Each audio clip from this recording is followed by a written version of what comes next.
মই গীতালি শৰ্মা আৰু গীতালিৰ পাকঘৰলৈ আপোনালোক সকলোকে স্বাগতম জনাইছোঁ। আৰু আজিৰ মোৰ প্ৰথম ভিডিঅ'টো একাপ সুন্দৰ লাল চাহেৰে আৰম্ভ কৰিছোঁ। তেন্তে বলক পলম নকৰোঁ, ভিডিঅ'টোৰ মাজলৈ যাওঁ।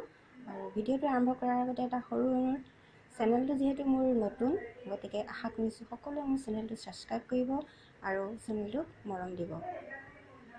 যিহেতু মই দুকাপ চাহ বনাম, এই দুকাপ চাহ বনাবৰ কাৰণে মই দুকাপ জোখৰে পানী লৈ লৈছোঁ। এই পানীখিনি মই আগতে থৈছোঁ আৰু এতিয়া ইয়াৰ পানীখিনি মই চচত দি দিছোঁ আৰু এয়া মই গেছটো অন কৰি দিছোঁ।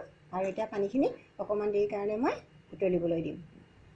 দেখিছে পানী উতলিবলৈ আহিছে, তো তেনেকুৱাতে মই অকণমান চাহপাত দিছোঁ। যিহেতু মই লাল চাহ বনাম, তো মই চাহপাতকণ কমকৈ দিছোঁ। আৰু এতিয়া এয়া উতলিবলৈ ধৰিছে আৰু এইখিনিতে মই অকণমান এয়া কুটি থোৱা আদা দি দিম। আপুনি যদি বিচাৰে যে আদাখিনি মই খুন্দি দিওঁ, তো আপোনালোকে খুন্দি দিব পাৰে, কিন্তু মই এনেকৈ কুটিয়ে দিছোঁ। আৰু মই এটা তেজপাতৰ আধা টুকুৰা টুকুৰ কৰি কাটি দিছোঁ এনেকৈ। তাৰপিছতে এটা লং দুটুকুৰ কৰি পেলাই মই এনেকৈ দি দিছোঁ। আৰু এটা জালুক অকণমান খুন্দি পেলাই দিছোঁ। আপুনি যদি জ্বলা বেয়া পায় বা আদা, যিহেতু জালুকটো অকণ জ্বলা লাগে, যদি আপুনি বেয়া পায় তেতিয়াহ'লে আপুনি জালুকটো আপুনি গোটাকৈও দিব পাৰে, কিন্তু মই অকণমান জ্বলা ভাল পাওঁ, সেইকাৰণে মই জালুকটো অকণমান খুন্দি দিছোঁ। আৰু এতিয়া শেষত মই এটা বস্তু দিম, আৰু এইটো হৈছে আপোনাৰ তুলসী পাত দি দিছোঁ।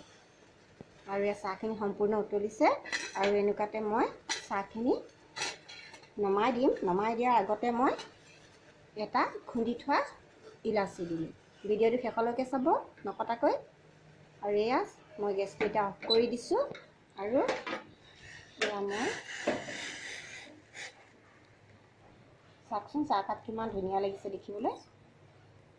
আৰু এয়া আন কাপ চাহ।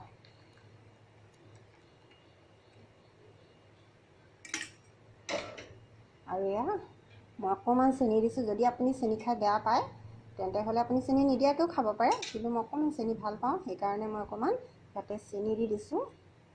এয়া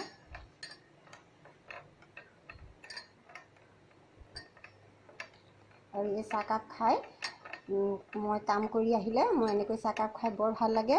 যদি ভাগৰ লাগি থাকে, মই ভাগৰটো নাইকিয়া হয়, কেতিয়াবা ডিঙিটো যদি আপোনাৰ সুৰসুৰা যেন লাগে, তেতিয়া এনেকৈ চাহকাপ খাই দিলে বহুত ডিঙিটো ভাল লাগে। আপুনিও বনাই খাবচোন। আৰু যদি খাই ভাল লাগে তেতিয়াহ'লে কমেণ্ট কৰি জনাব। ভিডিঅ'টো শেষলৈকে চোৱাৰ বাবে বহুত বহুত ধন্যবাদ আপোনালোকলৈ।